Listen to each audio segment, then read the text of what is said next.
언젠가 방송에서 아주 인상 깊은 간증을 들었습니다. 주광조 장로님이 하셨던 간증이었습니다. 이분은 한국 영락교회의 장로님이었고 또 극동방송의 부사장으로도 섬겼습니다. 많은 장학금을 기탁하여 그 장학금으로 수많은 신학생들을 키워내시기도 했습니다. 그런데 이 주광조 장로님의 아버지는 주기철 목사님입니다. 일제 말기에 신사참배에 반대하다가 순교하신 한국의 마지막 양심이라고 일컬어지던 목사님입니다. 간증 중에 가장 인상적인 부분은 이런 부분이었습니다. 목사님이 순교하시고 굉장히 어렵게 살아가고 있는 중에 해방이 되었고 또 목사님 가정이 사시던 이 평양에는 북한 공산당이 진주하게 되었습니다. 어느 날 그 땅의 통치자였던 김일성이 집배가 가득한 큰 상자 2개를 보내왔다고 합니다. 주기철 목사님이 일제에 항거한 애국자의 가정이기 때문에 내리는 상이라고 했습니다.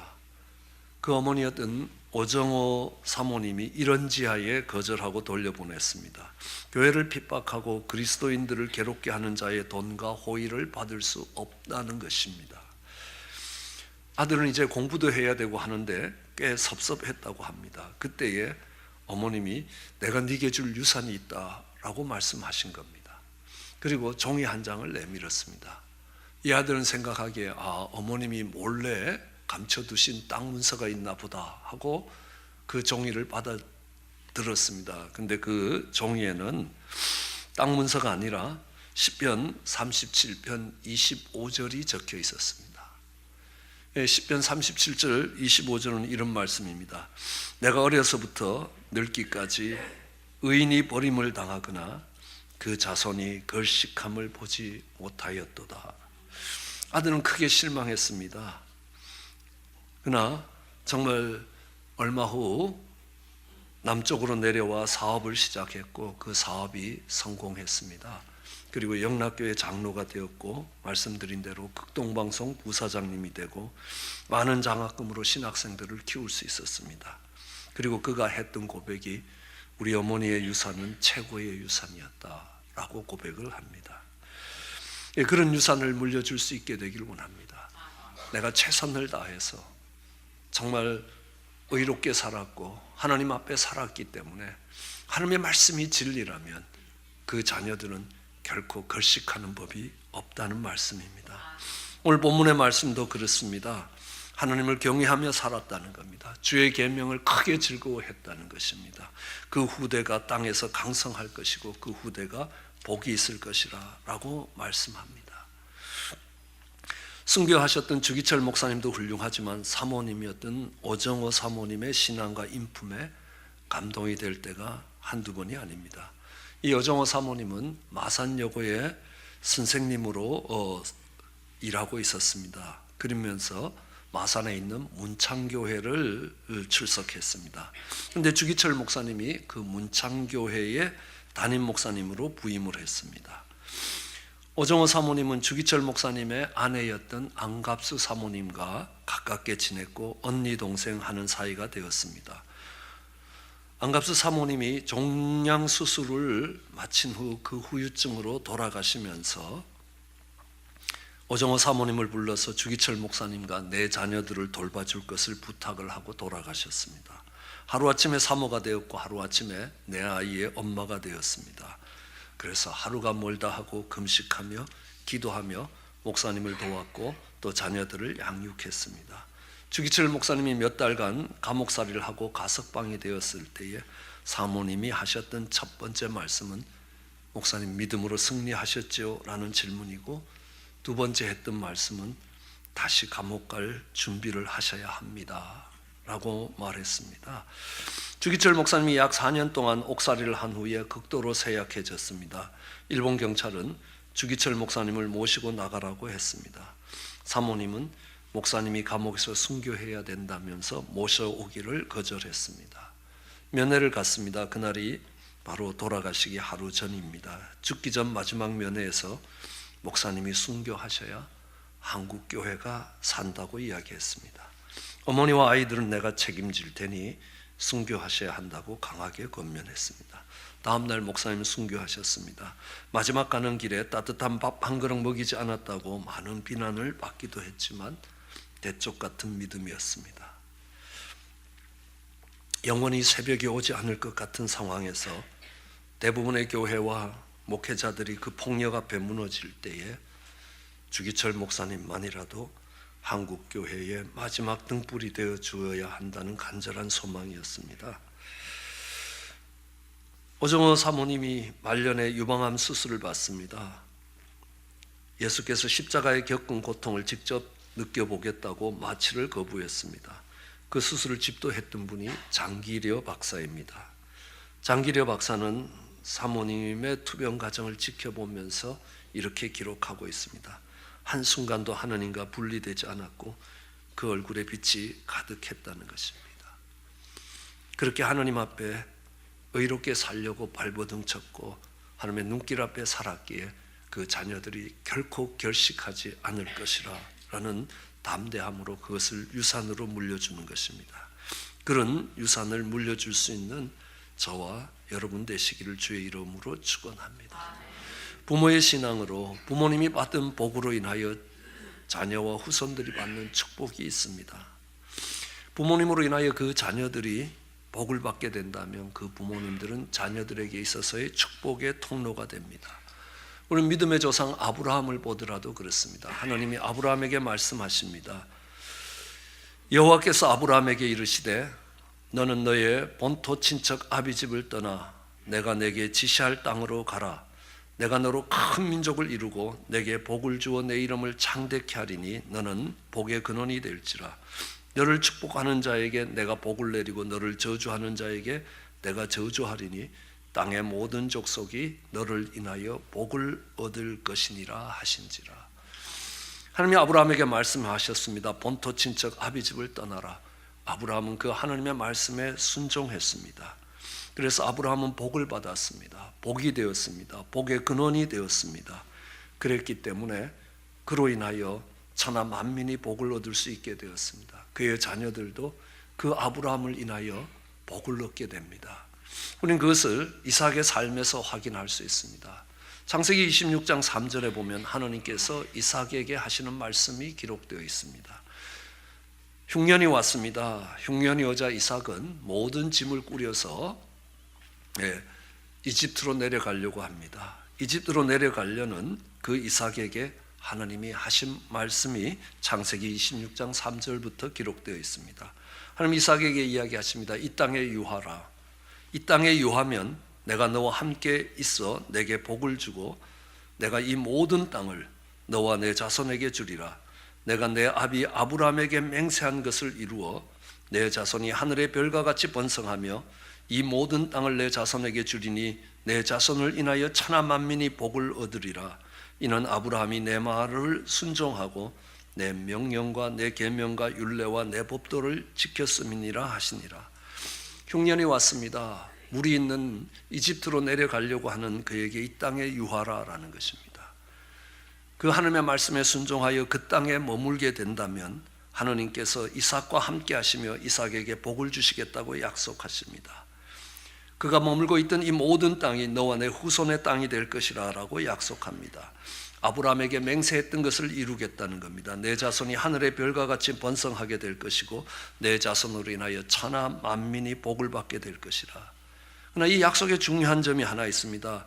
이와 같은 약속이 이삭에게 주어지는 것이 이삭이 그 땅을 떠나지 않고 하나님 말씀대로 그 땅에 순종하는 것 때문만은 아닙니다. 그 땅에 순종하기 때문에 주어지는 것만이 아니라 또 다른 이유 하나가 있었다는 것이 바로 5절에 있습니다. 그 5절에 보면요, 인원하고 시작됩니다. 이렇게 하나님께서 그 이삭에게 한량없는 축복을 부으시는 이유가 있다는 것입니다. 아브라함이 내 말을 순종하고 내 명령과 내 계명과 내 율례와 법도를 지켰기 때문이라. 아브라함의 그 삶이 있었기 때문에 하나님께서 그 이삭을 축복하고 계시다는 것입니다. 이런 경우는 많이 있습니다. 우리는 다윗의 경우를 봐도 알 수 있습니다. 다윗은 허물이 많았습니다. 실수도 많았습니다. 그렇지만 정말 예수님이 다윗의 후손으로 오셨습니다. 그리고 다윗으로 인하여 다윗의 후손들이 복을 받게 되는 것입니다.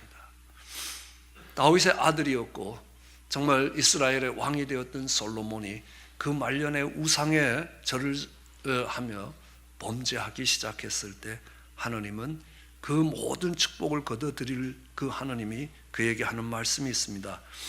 열왕기상 11장 12절로 13절에 이런 말씀이 기록되어 있습니다. 내가 이 솔로몬의 범죄로 인하여 하나님이 심판하셔야 되나? 그러나 내 아비 다윗을 위하여 내가 네 아비 다윗을 생각해서 정말 내 세대의 이 일을 행치 아니하고 내 아들의 손에서 빼앗으려니와 오직 내가 이 나라를 다 빼앗지 않고 나의 종 다윗과 나의 뺀 예루살렘을 위하여 한 지파를 내 아들에게 주리라 라고 하십니다. 이 솔로몬의 범죄는 정말 모든 축복을 뒤엎을 수 있을 만큼의 범죄였습니다. 그의 천연기에 그 좋던 신앙도 오히려 정말 그 마지막에 우상을 숭배하고 그 마지막에 무너지는 것으로 다 뒤엎이고도 남을 만한데 하나님이 그 솔로몬을 지키신 이유가 있다면 내가 다윗을 위하여 내가 다윗으로 인하여 정말 이것을 다 빼앗을 때도 다윗 때문에 내가 한 지파를 떼어 정말 그 왕위를 지켜갈 것이라 라고 이야기합니다. 솔로몬의 손자 아비암이 다시 다스릴 때도 마찬가지였습니다. 아비암은 솔로몬의 아들 르호보암보다 더 패역된 길을 갔습니다. 열왕기상 15장 3절은 이렇게 합니다. 아비암이 그 부친의 이미 행한 모든 죄를 행하고 그 마음에 그 조상 다윗의 마음 같지 아니하여 그 하나님 여호와 앞에서 온전치 못하였다. 그러나 온전치 못하였다. 그러나 그 하나님 여호와께서 다윗을 위하여 예루살렘에서 저에게 등불을 주시되 그 아들을 세워 후사가 되게 하사 예루살렘을 경고케 하셨다. 이 축복을 받을 수 있는 자격이 되는 아비함이 아니라는 것입니다. 다윗의 증손자였습니다. 그러나 하나님께서 다윗을 위하여 다윗 때문에 예루살렘에서 저에게 등불을 주고 그 아들을 세워 왕이 되게 하고 그 예루살렘을 견고하게 했다는 것입니다. 여호사밧의 아들 여호람 때도 그렇습니다. 또 히스기야 때도 보면 알 수 있습니다. 히스기야 때 정말 그는 질병에 걸려 더 이상 살아날 수 없을 때 그는 벽을 보며 눈물 흘리며 기도합니다. 그리고 15년의 삶을 다시 연장받게 됩니다. 바깥으로는 아수르가 공격해서 국가가 전망의 위협에 흔들리기 시작합니다. 그때 하나님이 이 히스기야에게 하시는 말씀이 있습니다. 열왕기하 20장 6절입니다. 내가 너의 날을 15년 더 할 것이라. 그리고 내가 너와 이 성을 아수르 손에서 구원하고 내가 나를 위하여 또 내 종 다윗을 위하여 이 성을 보호할 것이라. 내가 이 성을 아수르의 손에서부터 지키는데 왜냐하면 다윗 때문에 그렇다는 것입니다. 그 다윗의 삶이 그 당대의 복이 되었을 뿐만 아니라 그가 지켜보고 있던 아들의 시대뿐만 아니라 정말 그 자손들을 내려가면서 그 다윗 때문에 하나님께서 그들의 범죄함에도 불구하고 여전히 은혜를 베푸시고 그들의 범죄함에도 불구하고 그들을 세우고 일으키시는 게 있다는 것입니다. 무엇 때문에 그렇게 되었느냐는 것입니다. 우리는 역대상 17장 1절에 보면 이런 말씀이 있습니다. 다윗이 궁실에 거할 때 선지자 나단에게 이르기를 나는 백향목에 거하거늘 여호와의 언약궤는 휘장 밑에 있다는 것입니다. 나는 좋은 집에 거한다는 것입니다. 향기가 나는 나무 백향목 궁에 거하고 있다. 그렇지만 하느님의 궤가 천막에 있었습니다. 성막에 있었습니다. 아직 여전히 성막 가운데 머물고 있다. 내가 내 집을 살고 편안하게 살아가는 것이 불편했습니다. 왜냐하면 하나님의 집을 세우고자 했기 때문입니다. 그는 하나님의 집을 세우고자 했던 것입니다. 그랬을 때 하나님이 말씀하십니다. 네가 내 집을 세우는 것이냐? 아니다는 것입니다. 내가 그 마음을 받고 내가 너의 집을 세울 것이라. 대대로 너의 집을 세울 것이라. 하나님께서 다윗의 집을 세워주는 이유가 되신 것입니다. 왜요? 그가 하나님을 먼저 생각할 수 있었던 마음이 있었기 때문에, 하나님을 경외하는 마음이 있었기 때문에요. 하나님을 경외하며 그 계명을 즐거워했기 때문이라는 겁니다. 그 후손이 땅에서 강성하며 그 후대가 복이 있을 것이라고 이야기합니다. 그 다음 3절은 이렇게 합니다. 부여와 재물이 그 집에 있고 그 의가 영원히 있을 것이라 라고 이야기합니다. 그것이 다윗이 받은 축복이었습니다. 다윗은 하나님의 집을 짓고자 했습니다. 그런데 하나님은 다윗의 손으로 그 집을 받지 않았습니다. 뭐라고 하냐면 네 손에 피가 가득하기 때문에 내가 네 손으로 지은 성전을 받을 수 없다고 합니다.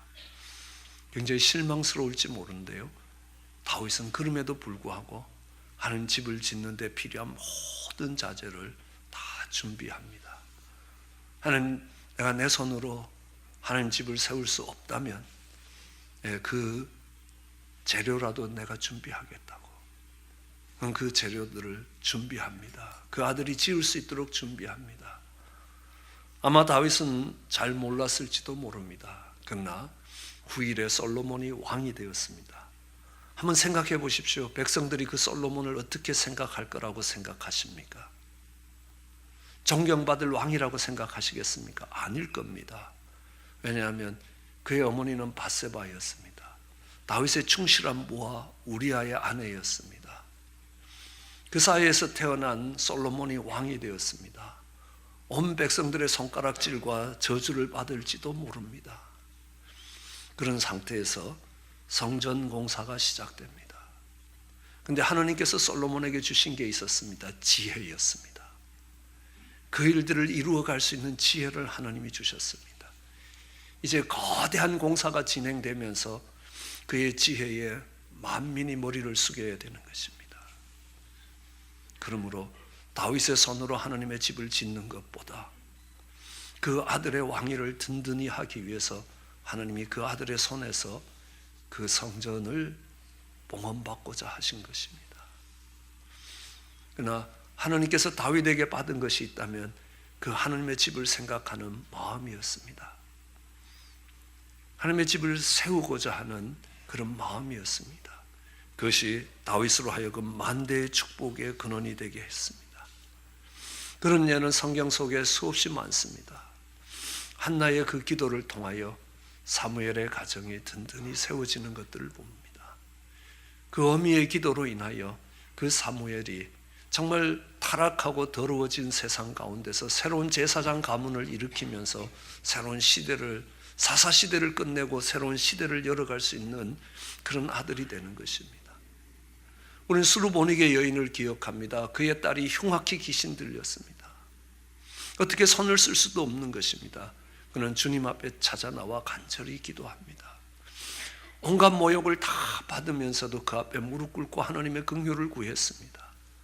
그 어미의 그 기도로 인하여 그 딸이 묶임에서 풀어나 정말 아름답고 복된 삶을 살 수 있게 되는 것입니다. 그 어미의 기도입니다. 어미의 기도가 있고 아버지가 하나님의 말씀을 붙들고 살아가는 그 가정에 정말 자녀가 된다는 것들이 축복이라는 것입니다. 그 부모가 복의 근원이 되는 것입니다. 그렇지 않는 경우도 많이 있습니다. 반대가 되는 경우도 성경 속에 수없이 나타나고 있습니다. 아담은 내가 하느님처럼 되고자 해서 선악과를 따먹었습니다. 내가 최고가 되어야 되겠다고, 내가 내 마음대로 살 수 있는 인생을 살아야 되겠다고 선악과를 먹었습니다. 그러자 그의 아들 가인은 내가 하느님처럼 되고자 하는데 방해가 되는 그 동생을 죽이는 자리에 가게 되는 것입니다. 내가 하느님처럼 되고자 했을 때 그것 때문에 그것 때문에 형이 동생을 죽이는 그 씨앗이 됐다라는 것들을 아담은 잘 몰랐을지도 모릅니다. 그러나 그것이 그의 저주의 씨앗이 되는 것들을 볼 수 있습니다. 우리는 롯을 기억합니다. 아브라함과 함께 갈대아 우르를 떠났습니다. 하나님의 많은 은혜를 받고 아브라함과 헤어집니다. 네가 동을 택하면 내가 서를 택하고 네가 서를 택하면 내가 동을 택하겠다는 그 아브라함의 말을 뒤에 두고 정말 여호와의 물된 동산 같고 정말 풀이 많고 아름다워 보이는 애국 같았던 동편 소돔을 향해 갔습니다. 점점 소돔 속으로 들어갔습니다. 소돔 속에서의 삶이 즐거웠을 것입니다. 화려했을 것입니다. 취미생활도 마음대로 할 수 있으면서 재미있었을 것입니다. 그러나 하나님의 심판의 날에 그렇지 않았습니다. 소돔이 무너지는 날 그의 인생은 달라졌습니다. 그는 소알성에 도망가서 그의 두 딸과 관계에서 모압과 암몬이라는 두 아들 같은 손주 같은 아들을 얻게 됩니다. 영원한 저주의 이름이 되고요, 영원한 저주의 대명사가 되고 영원히 하나님의 성회에 들어오지 못하는 모압과 암몬이 되는 것입니다. 그것이 롯의 인생의 결론이었습니다. 그는 결코 축복의 통로가 된 것이 아니라 그 후손들에게 못할 저주의 통로가 되었던 것들을 봅니다. 이스라엘이란 나라를 구성했던 야곱의 12아들이 있습니다. 그의 장자 루벤입니다. 루벤은 그의 서모 아비의 첩 빌하와 통간을 하게 되는 것입니다. 그 일로 인하여 이 루벤은 장자의 명분을 잃어버립니다. 그의 자녀들은요, 아브라함의 후손으로 이제 정말 그 믿음의 장자로 살아가야 될 그 권리들을 그 아버지로부터 박탈됩니다. 영원히 박탈됩니다. 다시는 그 이스라엘의 공동체에서 루벤 지파의 자녀들이 한 번도 장자의 직분에 올라올 수 없게 되는 것입니다. 그것이 루벤이 심은 것이라는 것들을 알 수 있습니다.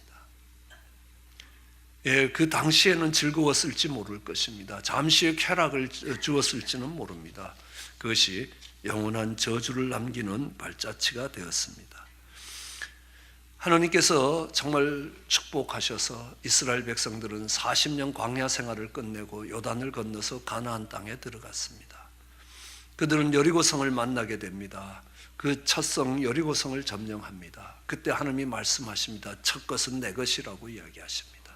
그래서 여리고성에서 너희가 취할 것이 없다고 했지만 아간은 그곳에서 금 한 덩어리, 은 한 덩어리, 외투 한 벌을 취해서 자기 장막에 감추어 두었습니다. 그걸로 인하여 아간뿐만 아니라 그에 속한 모든 자손들은, 그에 속한 모든 것들은 아골 골짜기에 끌려가 돌에 맞고 그곳에 묻히게 되는 것입니다. 그것이 그 아간의 한 사람의 범죄가 이스라엘 전체도 고통이 되었지만 그 자녀들에게 얼마나 큰 고통과 저주가 되었던 것들을 알 수 있습니다. 그의 아들들과 딸들과 소들과 나귀들과 양들과 장막, 이 모든 것들이 아골 골짜기 돌무덤 속에 묻히게 되었던 것입니다. 그는 고라와 다단과 아비람의 후손들을 볼 수 있습니다. 언젠가 그들이 이야기합니다. 이스라엘 회중 전체가 거룩한데 왜 모세와 아론만 스스로 회중의 총회 위에 높은 자가 되느냐라고 반기를 들고 일어섰습니다. 그랬더니만요, 하나님께서 그 땅을 갈라서 무리가 고라와 다단과 아비람의 장막 사면을 떠나 다단과 아비람과 그 처자와 그 유아들까지 함께 나와 그 장막에 섰는데 그들이 다 땅속에 함몰되게 되는 것입니다. 그 부모의 패역됨이 그 자녀들의 인생길을 죽음으로 몰고 갔다는 것들을 알 수 있습니다. 오늘 우리가 서 있는 자리에서 복의 근원이 되고 복의 통로가 될 수 있고 또한 한편으로 저주의 통로가 될 수 있다는 사실입니다. 내가 하나님 앞에 의롭게 살았고 하나님 앞에 정말 하나님의 눈길 앞에 살았기 때문에 정말 그 자식들은 절대로 걸식하는 법이 없을 것이라, 하나님의 말씀이 진리인 한에 절대로 걸식하는 법이 없을 것이라는 그 담대함이 유산으로 물려질 때 그것이 얼마나 큰 자녀들의 축복인지 모릅니다. 우리는 삶으로, 기도로 자녀들을 축복할 수 있게 되기를 원합니다. 저는 24년 전 이 교회에 처음 왔을 때 제가 했던 첫 설교를 기억합니다. 그것이 24년 동안 저의 조그마한 한 좌우명처럼 되기도 했지만요, 루시 그 시어머니를 보면서 했던 고백이었습니다. 어머니의 하나님이 내 하나님이 되기를 원한다. 이 고백입니다. 정말 아버지의 하나님이 내 하나님이 되기를 원한다. 아브라함의 아들 이삭도, 그 이삭의 아들 야곱도 그들의 생애에서 아직 하나님의 살아계심을 경험하지 못할 때에 내 아버지 하나님, 내 할아버지 하나님 하면서 하나님 앞에, 그들의 인생의 위기 앞에서 그 아버지 하나님, 할아버지 하나님을 찾았던 것입니다. 그것이 그들의 생애에 얼마나 큰 축복이 되는지 모릅니다. 예, 어머니의 기도가 정말, 그리고 말씀을 붙들고 살아가는, 그 말씀 앞에 머리를 숙이고 살아가는, 그 말씀을 따라가는 아버지의 신앙이 그 자녀들에게 복이 될 것입니다. 내 인생에 있어서 이런 부모님들을, 믿음의 부모님들을 둔 것이 내 인생의 가장 큰 축복이고, 그 아버지 하나님, 그 어머니의 하나님이 내 하나님이 되기를 원한다라고 할 때 여러분은 복의 근원이 되었을 것입니다. 우리는 히브리서를 보더라도 믿음의 사람들, 아브라함, 이삭, 야곱을 보면요, 그들의 생애의 마지막이 그 자녀들을 축복하는 모습에 있습니다. 히브리서 11장 20절에 보더라도 믿음으로 이삭은 장차 오는 일에 대해서 야곱과 에서에게 축복하였으며, 믿음으로 야곱은 죽을 때 요셉의 각 아들을 축복하고 그 지팡이 머리에 의지하여 경배하였다라고 이야기합니다. 그들의 삶이 그들의 후손들에게 복이 되었습니다. 내가 받은 그 축복으로 그들을 축복할 수 있었던 것입니다. 그런 부모님들이 될 때 우리는 축복의 통로가 될 것입니다. 예, 이 땅에 편하고 쉽고 정말 즐기며 살아갈 수 있을 것입니다. 그러나 우리 자녀들은 그 모습을 통해서 복을 얻을 수 있는 건 아닙니다. 십자가를 지고 하나님 앞에 서는 그 모습을 보면서 어머니의 하나님이 내 하나님이 되기를 원한다. 내 아버지의 하나님, 내 할아버지의 하나님을 부르면서 그들도 인생의 위기에서 기도하며 하나님의 도우심을 받을 수 있게 될 것입니다. 그렇게 된다면 여러분들이 복의 근원이 될 것입니다. 그런 은혜가 우리 모두에게 있기를 주의 이름으로 축원합니다. 기도하시겠습니다. 사랑과 은혜가 많으신 하나님 아버지,